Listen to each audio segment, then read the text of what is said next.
ജിസ്റ്റോയി വരുന്നത് നമ്മൾ ഞാനിപ്പോൾ ആമുഖത്തിൽ പറഞ്ഞു, പൊതുവെ ഈ സിനിമകളിൽ ഒരു പർട്ടിക്കുലർ ഏജിന് മുകളിലുള്ള കഥാപാത്രങ്ങൾ ഉണ്ടായിരിക്കുക, അവരെ കൊണ്ട് ആ സിനിമയിലെ ഏറ്റവും മർമ്മപ്രധാനമായ ഭാഗങ്ങൾ പറയിക്കുക എന്നൊക്കെ പറയുന്ന കാര്യങ്ങൾ ഇപ്പം കുറഞ്ഞു തുടങ്ങിയെന്ന് പറയുന്നു. ഉണ്ടാവുമായിരിക്കും, നമ്മൾ കാണുന്നില്ല. എതിരെ നിൽക്കുന്നവൻ്റെ ഉള്ളൊന്നറിയാൻ ശ്രമിച്ചാൽ മതി എല്ലാ പ്രശ്നങ്ങളും പരിഹരിക്കപ്പെടുന്നു എന്നുള്ളത് പുതിയ കാലത്ത് സാമൂഹ്യ മാധ്യമങ്ങളിൽ ഏറ്റവും കൂടുതൽ ആഘോഷിക്കപ്പെടുന്ന വരികളിൽ ഒന്നാണ്. അതിൻ്റെ ഉപജ്ഞാതാവാണ് ജിസ്റ്റോ എന്ന് പറയുന്നത്. എനിക്കതിൽ ഒരുപാട് സന്തോഷമുണ്ട്. കാരണം ആൾക്കാർ എന്നെയും ഒരു പരിധി വരെ ട്രോൾ ചെയ്യുന്ന ഒരു ഡയലോഗാണ്. പക്ഷെ അത് ട്രോളുമ്പോൾ പോലും അതിൽ ലളിത ചേച്ചിയുടെ മുഖമാണ്. അപ്പോൾ എന്നെ ആക്ച്വലി പിഷാരടിയും ഹരിയും കൂടെ ഈ പ്രോഗ്രാമിനെ വിളിച്ചപ്പോൾ എനിക്ക് ഒരുപാട് സന്തോഷമുണ്ട്. പിഷാരടി പറഞ്ഞ കറക്റ്റാണ്.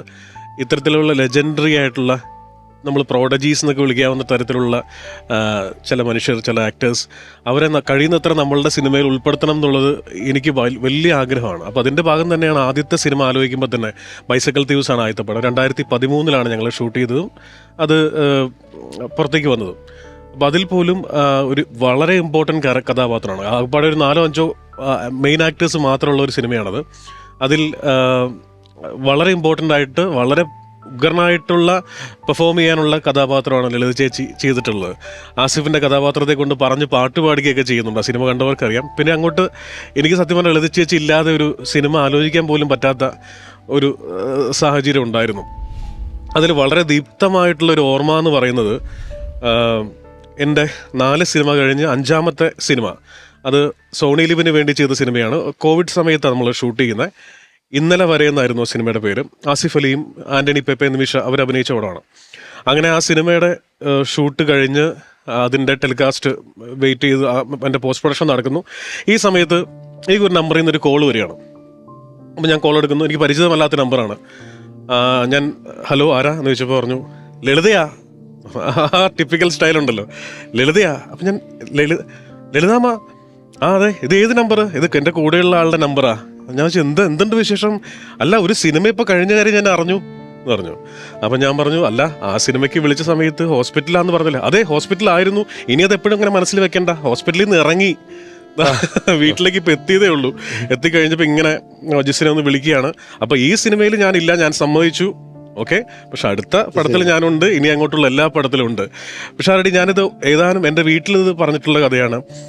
ഏതാനും സ്ഥലങ്ങളിൽ മാത്രം അവതരിപ്പിച്ചിട്ടുള്ള ഒരു സിറ്റുവേഷനാണിത്. സത്യം പറഞ്ഞാൽ നിങ്ങൾക്ക് എന്തുമാത്രം മനസ്സിലാവുമെന്ന് എനിക്കറിയില്ല. പക്ഷേ ഞാൻ ആ കോള് കട്ട് ചെയ്തിട്ട് ഞാൻ വല്ലാതെ ഒത്തിരി നേരം ഇരുന്ന് ചിന്തിച്ചു പോയ ഒരു കോളാണത്. ഒരുപാട് കരഞ്ഞു എന്ന് ഞാൻ പറയുന്നില്ല, പക്ഷെ ഉള്ളുകൊണ്ട് കരഞ്ഞു. കാരണം ലളിതാമ്മയെ പോലെ ഇപ്പം ഞാൻ കമൽ സാറ് പറയുമ്പോൾ അവിടെ ഇരുന്ന് അത്ഭുതത്തോടെ കേട്ടുകൊണ്ടിരിക്കുകയാണ്. എന്ത് ചരിത്രമാണ് ഈ പറയുന്നത്. അതെ അതെ, കല്യാണി കളവാണി മുതൽ നമ്മൾ കണ്ടുകൊണ്ടിരിക്കുന്ന സത്യൻ മാസ്റ്ററുടെ കൂടെയും അതിനു മുമ്പൊക്കെ അഭിനയിച്ചു തുടങ്ങിയ, ഇനി പ്രത്യേകിച്ച് ജിസ് ജോയി എന്ന് പറയുന്ന ഒരാളുടെ സിനിമയിൽ അഭിനയിച്ചിട്ട് ലളിതാമ്മയ്ക്ക് ഒരു സ്റ്റെപ്പ് പോലും മുന്നോട്ട് പോകേണ്ട ആവശ്യമില്ല. ഒന്നുമില്ല, അത്രയേറെ നേടിക്കഴിഞ്ഞു എല്ലാ രീതിയിലും, പ്രശസ്തി കൊണ്ട്, സമ്പത്ത് കൊണ്ട്, എല്ലാം. പക്ഷെ എന്നിട്ടും ആ ഒരു അടുപ്പമുള്ളവരോട് കാണിക്കുന്ന ഒരു സ്നേഹവും അവരുടെ മാത്രല്ല, അമ്മയ്ക്ക് അഭിനയിക്കണം, അതായത് മരണം വരെ അഭിനയിക്കണം. അത് ചെറിയ വേഷമാണെങ്കിലും എന്താണെങ്കിലും. ഇപ്പൊ ഞങ്ങൾ ഒരുമിച്ചുണ്ടായിരുന്ന ഇതില് അവസാന കാലഘട്ടത്തിൽ കാൽപ്പനികമായിട്ടുള്ള മറ്റേ ഡയലോഗ് ഇല്ലായിരുന്നോ, സ്റ്റേജിൽ അഭിനയിച്ചുകൊണ്ടിരിക്കുമ്പോ തന്നെ മരിക്കണം. അത് ശരിക്കും അത് തന്നെയായിരുന്നു ഞങ്ങൾ ചെയ്ത ഇതില്. കുറച്ച് അസുഖം, ശാരീരിക ആരോഗ്യപരമായിട്ടുള്ള പ്രശ്നങ്ങൾ വന്ന സമയത്ത് അമ്മയെ കുറച്ച് നാളുകൾ ഒഴിവാക്കി നിർത്തിയിരുന്നു. ഇല്ലാന്ന് പറയുന്നില്ല, ഒഴിവാക്കി നിർത്തി. അമ്മയ്ക്ക് വയ്യായിരുന്നു ആക്ച്വലി. ആ സമയത്ത് എന്നെ ഫോൺ ചെയ്ത് ചോദിച്ചൊരു ചോദ്യമുണ്ട്, എനിക്കിപ്പോഴും അത് ഭയങ്കര വേദന. എന്നിട്ട് ഞാൻ സംസാരിച്ചിട്ട് 2ാമത് അമ്മയെ കൊണ്ടുവന്ന് അഭിനയിപ്പിച്ചിരുന്നു. അത് എൻ്റെ അടുത്ത് ചോദിച്ച്, എടി എന്താടി അവരെന്നെ വിളിക്കാത്തേ? എന്നെ വിളിക്കാൻ എനിക്ക് പറയാൻ വയ്യ. എനിക്ക് അത്രയ്ക്ക് വിഷമം ഉണ്ടായിപ്പോയി. കാരണം ഒരു കലാകാരിയുടെ അല്ല, അവരുടെ ഒരു റുട്ടീൻ ഉണ്ടായിരുന്നേ. ഒരു സെറ്റിൽ നിന്ന് ഇങ്ങനെ വന്ന് വീട്ടിൽ അങ്ങോട്ട് പോയി. കോവിഡ് വന്നപ്പോ ഇതെല്ലാം തെറ്റി, ഭയങ്കരമായിട്ട് തെറ്റി. ലോക്ക്ഡൌണില് അവര് ഭയങ്കരമായിട്ട് അവരെ മാനസികമായിട്ട് അവരെ വർക്ക് നടക്കത്തില്ല, കഴിഞ്ഞു. അപ്പൊ ഞാൻ പറഞ്ഞു അതൊന്നും കുഴപ്പമില്ല, കുറച്ചാൾ കഴിഞ്ഞാൽ എല്ലാം ശരിയാവും. നമുക്ക് ഇല്ലടാ, നിനക്കറിയില്ല, ഒരു ആർട്ടിസ്റ്റ് ഇരുന്നു പോയതാ ഭയങ്കര അങ്ങനൊന്നും ഇല്ല. നമ്മെന്തീ പറയാ, അവരുടെ ഫ്യൂവൽ അതാ. അല്ല അത്രയും സമ്മതിച്ചു. വർഷങ്ങളെ പക്ഷെ ഒരു രക്ഷയില്ല അത്. അതിൻ്റെ അകത്തൊരു കാര്യമുണ്ട്. കാരണം അമ്മയുടെ ടീനേജിൽ തുടങ്ങിയതാണ്. അതെ അതെ നാടക സ്റ്റേജുകളിൽ നിന്ന് സ്റ്റേജുകളിലേക്ക് ഇങ്ങനെ പോയി അതിനുശേഷം സിനിമയിൽ വന്ന് ക്യാമറ ഒരു സെറ്റിൽ നിന്ന് മറ്റൊരു സെറ്റിൽ പോയിട്ട് എത്ര വർഷം നീണ്ട അപ്പൊ ഒരു ദിവസം അഭിനയിച്ചില്ല break ആയപ്പോ ബ്രേക്ക് ആയാലും ഒരു സഹിക്കാൻ പറ്റില്ല. ആർക്കായാലും അതെ. ഭയങ്കരമായിട്ട് വിഷമിച്ചു പോയൊരു ഘട്ടമായിരുന്നു. അങ്ങനെ പറഞ്ഞ് ഞാൻ വിളിപ്പിച്ചു. കാരണം ഒരു ആർട്ടിസ്റ്റിനെ സംബന്ധിച്ച് എത്ര വയ്യെന്ന് പറഞ്ഞാലും അവർ അത്രത്തോളം സിനിമയെ സ്നേഹിക്കുന്നുവെങ്കിൽ ചിലപ്പോൾ അത് സിനിമയെന്നല്ല ഏത് ക്യാമറയുടെ മുമ്പിൽ വന്നാൽ ചിലപ്പോൾ അവർക്ക് ആരോഗ്യം കിട്ടും. തീർച്ചയായിട്ടും അത് ശരിയാണ്. എനിക്ക് ഓർമ്മയുണ്ട്. അത് ശരിയാണ്. ഓർമ്മയുണ്ട് നമ്മളന്ന് ചേച്ചി ദയ ഹോസ്പിറ്റലിൽ കിടക്കുന്ന സമയത്ത് ഞാൻ കാണാൻ ചെന്നപ്പോഴേ ചേച്ചി എന്റെ അടുത്ത് കൈ പിടിച്ചിട്ട് പറഞ്ഞു, ഞാൻ ഒരാഴ്ച കഴിയുമ്പോൾ വരും കേട്ടാ, സിനിമ പ്ലാൻ ചെയ്യണേ പറഞ്ഞോട്ടാ. എല്ലാവരോടും ഇങ്ങനെ പറയാം. ആ ഒരു സംഭവം ഉണ്ട്. അത് മാത്രമല്ലെന്നേ, ഇപ്പോ ലാസ്റ്റ് എന്റെ പടത്തിൽ അഭിനയിക്കുന്ന മോഹൻകുമാർ പിഷാരടി ഉണ്ട് ആ പടത്തിൽ. പക്ഷെ അപ്പൊ പോലും ഒരു സംഗതി പ്രോംപ്റ്റ് ചെയ്യുന്ന ഇഷ്ടമല്ല. പ്രോംപ്റ്റ് ചെയ്യുന്ന ഇഷ്ടമേ ഇല്ല. എത്ര വലിയ സീനാണെങ്കിലും അത് കാണാതെ പഠിച്ച് അങ്ങനെ അതെന്തോ പ്രോംപ്റ്റ് ചെയ്താൽ അത് വലിയ കുറവ് പോലെയാണ് ലളിത ചേച്ചി കണ്ടത്. അമ്മയുടെ താളം തെറ്റും എന്നുള്ളതാണ് അമ്മയുടെ യഥാർത്ഥ സത്യം. അതാണ് അമ്മയുടെ ഒരു ഫ്ലോ അങ്ങോട്ട് ബ്ലോക്ക് ആവും. ടൈമിംഗ് ഉണ്ട്, അത് പോകും. കറക്റ്റ്. വേറെ തമാശ ഉണ്ട്, അത് കൂടി പറയണമല്ലോ. ഇപ്പൊ ഞങ്ങളൊക്കെ പടങ്ങൾ ചെയ്യുന്ന സമയത്ത് ഇന്നസെന്റ് ഏട്ടനൊക്കെ ഒരു വാക്ക് പ്രോംപ്റ്റ് ചെയ്തില്ല അഭിനയിക്കില്ല. അങ്ങനെ 2-3 പേർക്ക് പ്രോംപ്റ്റ് ചെയ്യണ സംഭവം ഉണ്ടായിട്ടുണ്ട്. അപ്പോഴും ചേച്ചിക്ക് പ്രോംപ്റ്റ് ചെയ്യണ്ട. പക്ഷെ അവരുടെയൊക്കെ പ്രോംപ്റ്റിങ്ങിന്റെ ഇടയിൽ നിന്നിട്ട് ചേച്ചിയുടെ ഡയലോഗും കോൺഷ്യസ് വിടാണ്ട് അഭിനയിക്കാന്ന് പറഞ്ഞൊരു കഴിവ്. അത് ഒരേ ഡയലോഗ് 2 പ്രാവശ്യം കേൾക്കുകയാണല്ലോ. 2 പ്രാവശ്യം കേൾക്കാണ്. അത് ഇന്നസെന്റ് ഏട്ടന്റെ ഡയലോഗാണ്, അവരുടെ ഡയലോഗല്ലേ. ലളിത ചേച്ചി ഇക്കാര്യം ഇതൊക്കെ നമ്മൾ പറയുമ്പോഴും നമുക്ക് ഇത്രയും കഥാപാത്രങ്ങൾ ഇപ്പൊ ഓർത്ത് പറയാൻ പറ്റുന്നുണ്ടല്ലോ. വലിയ ഗെറ്റപ്പ് ചേഞ്ചുകൾ, വലിയ മാറ്റങ്ങളൊന്നും അല്ല. ഒരുപാട് മാറ്റങ്ങളൊന്നും, ചെറിയ കോസ്റ്റ്യൂംസ് ചിലപ്പോൾ മാറുമായിരിക്കും. ഒരു കന്യാസ്ത്രീയാണെങ്കിൽ വ്യത്യാസം ഉണ്ടാവും. ഒരു അത് വെച്ചിട്ടാണ് ഇത്രയും ഉള്ളത്. ഇപ്പോ ഹോമിലോ മറ്റേ പല്ല് വെച്ച് വന്നല്ലോ. അപ്പൊ ജഗദമ്മ എന്ന് പറയുന്നൊരു കഥാപാത്രം ആകെ കൊച്ചു സന്തോഷങ്ങൾ പടത്തില് അതിലാണോ ഒരു അഭിനയത്തിന്റെ ഡെമോ ഉള്ളത്? ഞാൻ വേണം ഇപ്പൊ ഇരുന്ന് കരഞ്ഞു കാണിച്ചു. അത് വന്നിട്ട് ഇതിലാണ് അത് കഥ തുടരുന്നു എന്ന് പറയുന്നു. അല്ലല്ല, അതെ കഥ തുടരുന്നു. അതിനകത്ത് മറ്റേ ഇങ്ങനെ ഇരുന്നിട്ട് കരയുന്നത് കഥ തുടരുന്നു. ജയറാമേട്ടനും എനിക്ക് ഓർമ്മയുണ്ട്. ആ ഒരു അരപ്ലേസിൽ ഇരുന്നിട്ട് ഇങ്ങനെ ഇങ്ങനെയൊക്കെ വെച്ചിട്ട് കരഞ്ഞു കാണിക്കുന്നത്. ഈ ഇപ്പം ജിസ് പറഞ്ഞ പോലെ ഞങ്ങൾക്ക് ഇപ്പം കമൽ സാറിനെ പോലെയൊക്കെ ഉള്ള ഒരു ഡയറക്ടർ ഏറ്റവും വലിയ ഭാഗ്യം.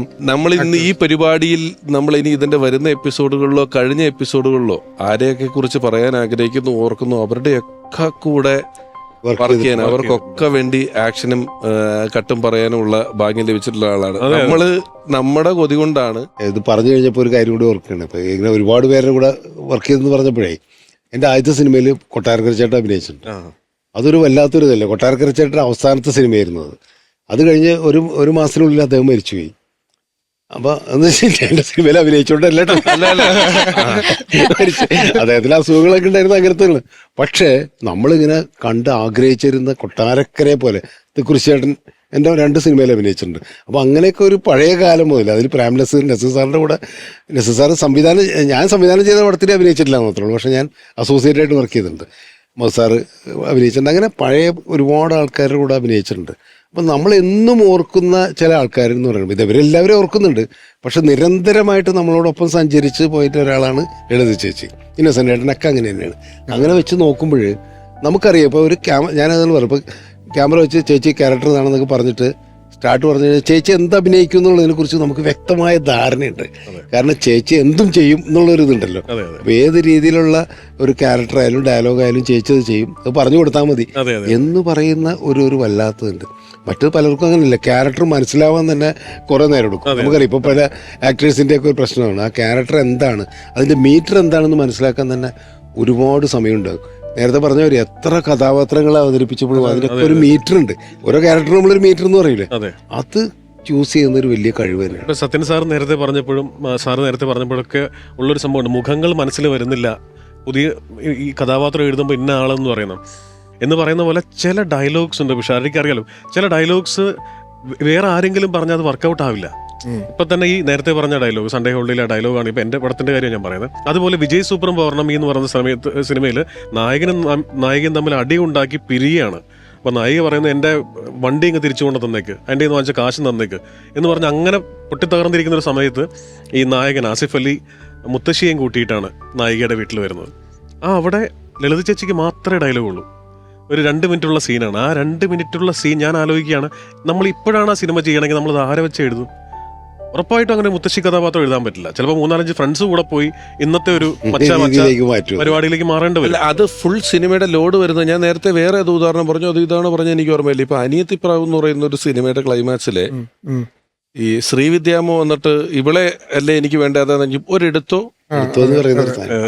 അതേ വന്നൊരു സിനിമ ഫുൾ താങ്ങി നിൽക്കും. അതേലാണ് ഒരു ഫുൾ സിനിമ നിൽക്കുന്നത്.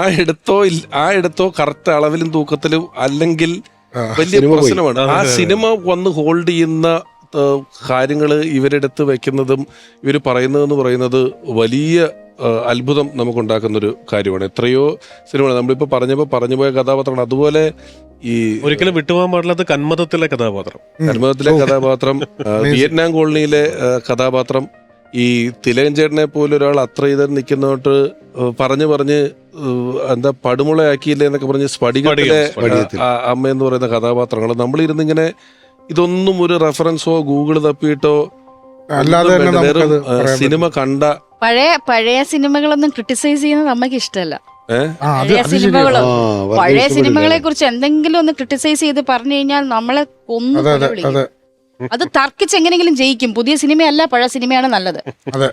ആ കോമഡി ഒക്കെ എന്നിട്ട് ടി വിയിൽ വരുമ്പോ ഇരുന്ന് ഭയങ്കരമായിട്ട് നമ്മളിങ്ങനെ ചിരിക്കുന്നത് എന്ത് പഴയ കഥകള് എനിക്ക് ഒരുപാട് കഥകൾ അറിയാം. ഇപ്പൊ പഴയ കാര്യങ്ങളൊക്കെ ഒരുപാട് അവിടെ നടക്കുന്ന കഥകള്, ഓരോരുത്തരുടെ കാര്യങ്ങളൊക്കെ എൻ്റെ അടുത്ത് എല്ലാം മിക്കതും എൻ്റെ അടുത്ത് ഷെയർ ചെയ്തിട്ടുണ്ട്. അപ്പൊ ഈ കമ്പ്യൂട്ടറിന്റെ എനിക്ക് സിനിമയുടെ പേര് ഓർമ്മയില്ല, ഏതോ തമിഴ് സിനിമയിൽ ഇപ്പോഴല്ലേ ഈ കമ്പ്യൂട്ടറൊക്കെ വന്ന് ഓരോന്നൊക്കെ കാണിക്കുന്നത്. പണ്ടും ഉണ്ടായിരുന്നേ എന്ന് പറഞ്ഞിട്ട് ഈ ഫാന്റസി മൂവിയില്ലേ, അതിൽ ഈ സാധനം ഇങ്ങനെ ഓപ്പൺ ചെയ്തിട്ട് ഇങ്ങനെ വരുമല്ലോ. ആ ഒരു സാധനമൊക്കെ പറഞ്ഞിട്ട് നമ്മൾ തർക്കിച്ച് ജയിക്കും. പഴയ സിനിമയാ നല്ലത്. അതിലായിരുന്നു അതിന്റെ ടെക്നിക്ക്, അതിലായിരുന്നു അതിന്റെ സംഭവം. ഇപ്പൊ എന്താ കാണിക്കുന്നത്? ഡിജിറ്റൽ. പിന്നെ ഈ കോമ്പിനേഷൻ ആവാനുള്ള കഴിവുണ്ടല്ലോ. നമ്മളൊരു സിനിമയിൽ എത്രയോ 40 ദിവസം ഒന്നിച്ച് വർക്ക് ചെയ്തിട്ടുണ്ടാവും, അല്ലെങ്കിൽ കുറച്ച് ദിവസം ഒരു സീനിൽ ഇവരെത്രയോ കാലം ഒന്നിച്ച് ജീവിച്ചവരെ പോലെ ഇത് വന്ന കോമ്പിനേഷൻ ആവുന്നതിലൊരു വലിയ കാര്യമാണ്. ഇപ്പം അമ്മ വേഷങ്ങളൊക്കെ വളരെ നേരത്തെ ചെയ്തു തുടങ്ങിയത് ഇവരൊക്കെ. എന്നോ അമ്മയാണ്. ആ അമ്മ ചെയ്യുമ്പോൾ തന്നെ ചിലപ്പോൾ ചെറുപ്പം ചെയ്യും. ഇപ്പം ശ്രീകൃഷ്ണപുരത്ത് നക്ഷത്രത്തിളക്കം എന്ന് പറയുന്ന സിനിമയുടെ വേറൊരു കോമ്പിനേഷൻ കളിയാണ്.